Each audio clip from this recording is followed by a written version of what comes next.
in life, you need different mentors. Some of them will look like you. Some won't look like you. But the most important thing in having a mentor is also that I got the opportunity to teach my mentors about myself, my community, and my aspirations, my goals. And so I feel like I have a whole cadre of mentors.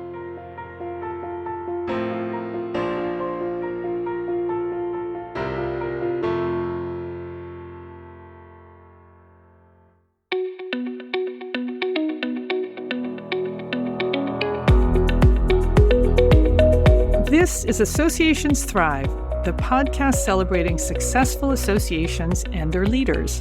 I'm your host, Joanna Pineda, CEO and Chief Troublemaker at Matrix Group International. Listen in as top association executives tell all, revealing the creative and innovative ways they're increasing membership, generating revenue, nurturing engagement, and reimagining their organizations. By the way, if you've launched a new initiative, created new member services, or updated your governance structure and are seeing great results, I want to hear your story, and so do my listeners. I'd love to have you as a guest. Go to podcast.matrixgroup.net and apply to be on Associations Thrive. Now let's dive into this week's show. Today, I'm speaking with Juan Amador, Executive Director of the Society for Advancement of Chicanos, Hispanics, and Native Americans in Science, or SACNAS. Juan, welcome to the show. Buenos dias, and thank you for having me today. Juan, tell us about SACNAS. SACNAS has been around for 50 years. In fact, we celebrated our 50th anniversary just a little bit over a month ago in October in Portland, Oregon. Congratulations. We had a great time celebrating science, technology, engineering, and math. And that's what we all do every day, calling it STEM. Juan, SACNAS has a goal of attracting Chicanos, Hispanics, and Native Americans into STEM careers. Why is this needed today? Thank you for asking that. When we look at the data for all STEM disciplines, we continue to see that we are underrepresented. We, meaning Hispanics, Chicanos, Native Americans, and other communities that are key to bringing more diversity and inclusion in science, technology, engineering, and math. So, Juan, your website says celebration, not assimilation. I love that, but tell us, what does that mean? Let me put it in a little bit of a context there. So we actually celebrate science, community, and culture. And so the science is really the discipline that our scientists go into. The culture piece is really bringing yourself, your true self, to science. And so what does that mean? If you're Hispanic, you celebrate maybe a holiday, or you wear a certain attire that represents your culture. If you're a Native American, you have a culture that is very unique and you want to bring that in. And then all that to help build community. So when we tie science, culture, and community, we're asking everyone to come to SACNAS and bringing their whole selves. And we're going to celebrate that. We're going to acknowledge that. And the way that we do that is through our arts, through our cultural events, such as the powwow or the pachanga. Or even next year, when we are hosting our conference, we're going to plan a party for Dia de los Muertos. Wow. So what you're saying is, instead of simply focusing on science and math and technology, you're really asking your members to bring their whole selves, including their culture, and to find each other in the celebrations. Absolutely. Part of our experience and our members' experience is like, we cannot leave our culture at home. Culture for us is so important. It's who we are because of our ancestors. And their journeys, and our ancestors' pride in what they install in values in us as individuals and as part of the community. And so for us, science is very much that's the job. That's what you do.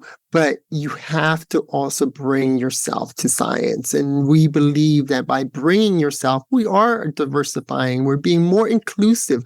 We are bringing more belongingness into the community, into the space where we work at. I love it. Before we get into the things that SACNAS is doing to thrive, and thriving you are, tell us about your journey. How did you get to become executive director?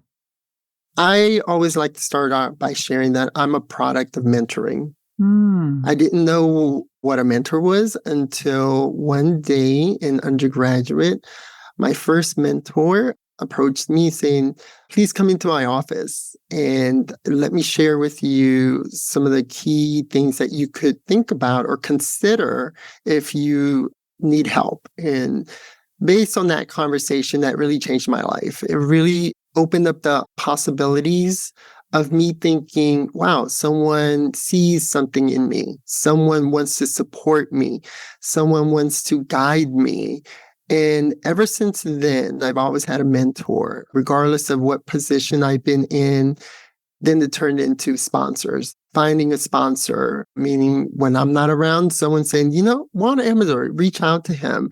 And those experiences really led me to a leadership program where I found associations and associations found me. I've always worked in associations. However, I didn't put it in that mindset. I'm like, oh, it's a job. No, it really is a passion of mine that I wanted to explore and really be successful in. And so I immersed myself in association executive management, association executive leadership, every aspect of it. And then I took my CAE exam, which is the Certified Association Executive exam. And I passed and earned that credential, which opened up even a broader sense of and pride of becoming an executive director. And so I was at an organization for many years working with faculty, students, the community, and I loved it. And then SACNAS opportunity came, and I really looked at it because of the mission. We want more of us, Latinos, Hispanics, Chicanos, Native American, Indigenous, Alaskan Natives, to be leaders in STEM. And that spoke to me. I could really see making a difference, bringing more individuals into the STEM, supporting their goals and career journeys, having a community that can guide them to be at the leadership table at the highest level, whether it's in government, private industry, nonprofits, and certainly higher ed. Juan, give us some context a little bit for this journey. Who was this mentor who kind of got you started? Was it a faculty advisor? Was it a professor? Who was that? So it was a faculty advisor who ran the Ronald McNair program. And it's a pathway program that focuses on leadership, but also preparing underrepresented students into the sciences. My first passion was to become a physical therapy major, and I didn't quite make it. However, I found what I needed to do, which was community and public health, and I loved it. For many years, I worked in helping educate the community and the public about HIV, STDs, and safety at its broadest sense. And then when I moved into academic medicine, it was all about, how do you become a doctor? How do you gain access to resources that could prepare you for a career in medicine? Later on, it was working with the faculty in terms of how do we diversify the faculty through the promotion and tenure process? So I had to learn a lot about how do you become a faculty from the assistant to the associate to the full professor and then beyond? And so this one professor, I kept in touch forever and we're still in touch. And so it warms my heart to talk about her because I learned that in life, you need different mentors. Absolutely. Some of them will look like you. Some won't look like you. But the most important thing in having a mentor is also that I got the opportunity to teach my mentors about myself, my community, and my aspirations, my goals. And so I feel like I have a whole cadre of mentors.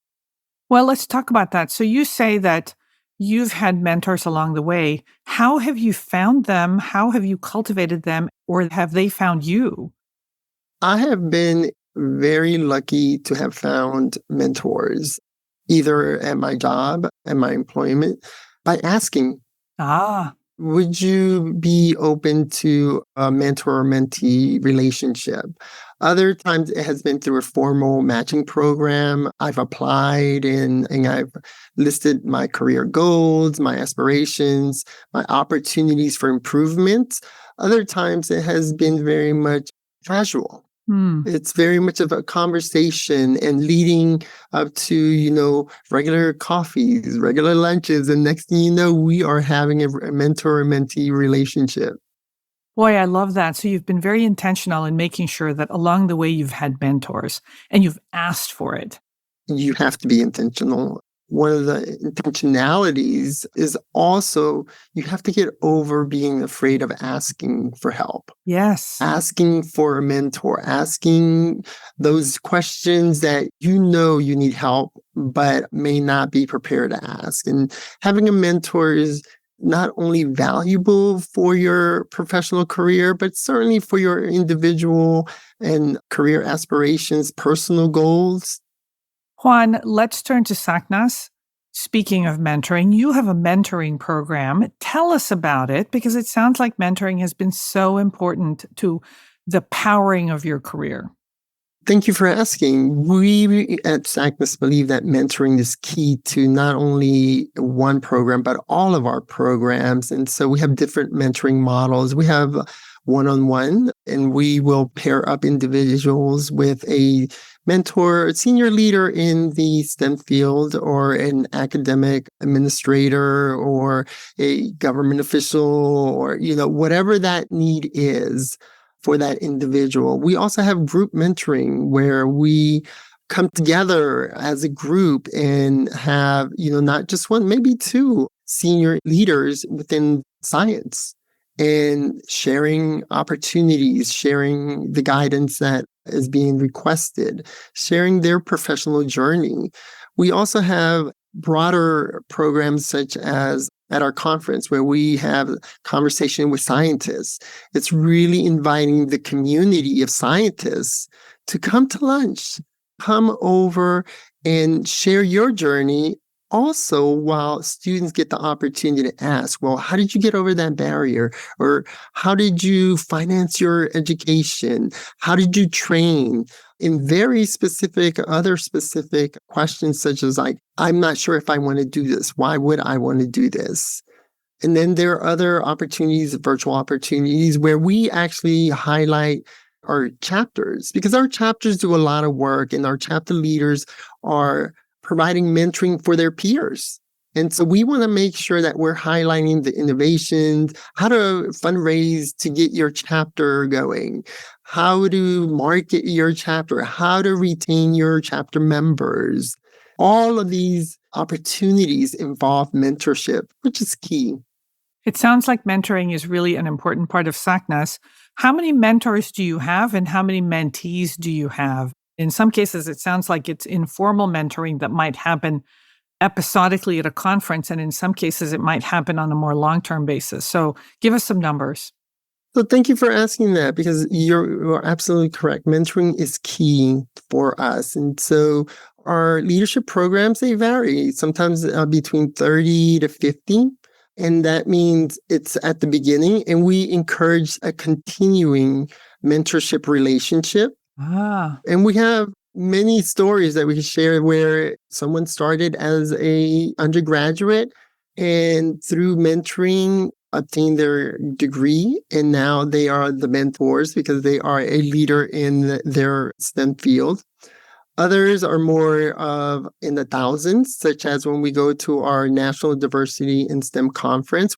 This year, for example, we had 3,000 students. Wow. And we opened it up to the entire scientific community. And we were able to pack at least 2 rooms full of scientists mentoring 3,000 students to really guide their current and future goals. That's amazing. Hey, let's turn to your conference. So you've got an annual conference, And it's a really huge event. So tell us about it and what's new with your conference. Every year we celebrate the National Diversity in STEM Conference, and every year it's a different experience. This year's experience was different because we were celebrating 50 years of SACNAS. And so we were very intentional about celebrating our past, our present, and our future. And what that meant is our past, celebrating our elders and founders and key successes of why SACNAS was established. The present, our commitment to continuing diversity, equity, inclusion, and belongingness. There's many things that have happened in the U.S., most recently, the Supreme Court's decision, where they really got rid of affirmative action. So we look at, how is SACNAS going to continue its mission? We have shared with our members that our mission is not changing, that we are laser focused on advancing true diversity in STEM. And then what does the future look like? The future looks like more scientists, more engineers, more mathematicians, more physicians, more of us in all of the scientific disciplines, with a commitment of growing the community. That's why it's important for us to come together every year. And every year we take the time to celebrate again science, culture, and community. So you just had your conference. So what was new and different? And describe a typical conference day: sessions, trade show, mentoring. What's it look like? New this year, we brought back our traditional powwow, which is a celebration that we not only invite our conference attendees, but we invite the community in. And so it is an event that is traditional to SACNAS. We also brought back our pachanga, which is a huge party for celebrating our 50th anniversary. We also brought back our commitment to celebrating our culture by increasing the number of art and performance on stage. And so we had Aztec dancers, traditional dancers, mariachis. We have several different performers, and those come from the community. We ask our members, by asking our members, it allows us to establish a culture advisory group, which really guides what we do at our conference related to, again, culture and community. The typical SACNAS conference doesn't look like every year, but there are some traditional tracks or structure. Our first day really always opens up with a land acknowledgement, some blessings, again, following traditional Native American cultural and respectful ways of honoring the indigenous people who take care of the land of where we're visiting. Our plenaries, then we move right into opening our graduate school and career expo hall, where we have more than 500 exhibitors. They come from government, higher education, private industry, nonprofit, and then we move into our sessions. Our content is really populated by our members. We have a national call for proposals that our members and others can submit their science, their work, their research. It's a peer review process. It's selected, and we get to, again, celebrate our scientists presenting at our conferences. I mentioned we also have mentoring programs that take place. So, Juan, I'm fascinated by the idea of having a powwow at a conference. So I attended a powwow in college. I went to school out in California, and this is a Native American celebration. How do you celebrate a powwow at a conference? We celebrate by inviting our elders, our founders, and our cultural advisory group to help us celebrate in a very respectful way. One is we make sure that we are invited, and then we invite the community. And so a celebration means that we are celebrating the entire community. It's not about just one individual. We also make sure that we have some education. And so we do provide some guidance to what's it like to attend a powwow. And here's some oral and some written materials that we will share with our attendees, our members, and our guests. But at the core of celebrating, it's really looking to how we are coming together as a community to celebrate who we are and to celebrate that we are being invited into an Indigenous Native community. So that way we can continue to build and broaden that community. Wow, I love this. Juan, let's turn to something different. You are the recipient of the very first Estrella Award from Association Latinos, a new 501c3 devoted to really celebrating the Latino community in the association space. So tell us about this award. The Estrella Award is very personal to me. I could not believe that I am the first recipient. That call, it took me a minute to hear. But what it means to me when I receive that call to be acknowledged among my peers is important.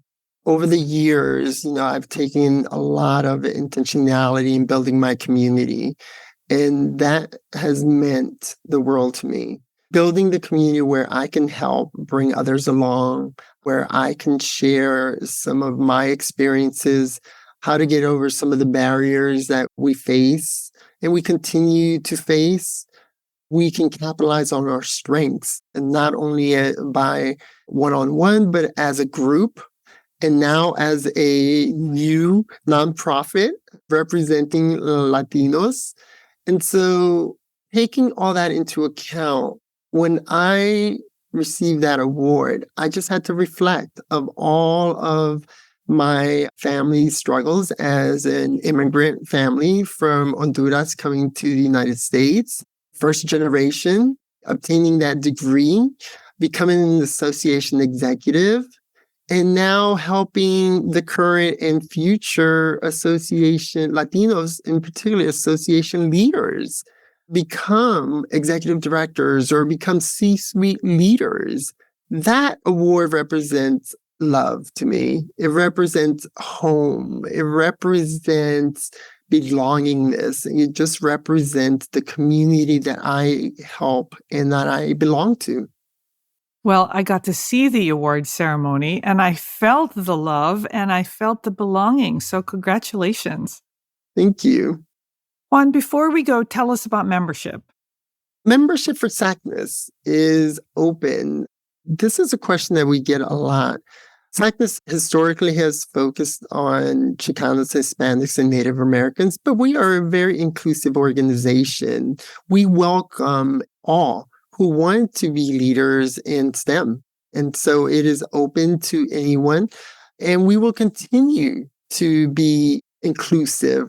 We will continue to provide a community that welcomes you. And more importantly, we will continue to be a community that celebrates you. And so if you are interested in becoming a SACNAS member, please visit sacnas.org and we will welcome you. We celebrated our membership by announcing that we are now 10,000 members strong. Oh my God, congratulations. It was a success. Thank you so much. What that means for us is increasing and bringing more value to our members. And so our members are undergraduate students. They are our early career faculty, mid-career. We have emeritus. We have leaders that come from all over the U.S. And we have chapters also. We have 144 chapters. About 7 of them are professional chapters. We have our first tribal college and university chapter, and we celebrate all of that success. And so 10,000 strong, and we are hoping to continue to increase that membership. Well, that is amazing. Congratulations. Juan, thank you so much for sharing what SACNAS is doing to thrive. I hope you'll come back and tell us about the next milestone and tell us about all the great things that you're doing. Well, thank you. I hope to be back, and thank you for the invitation. I really enjoyed our conversation today.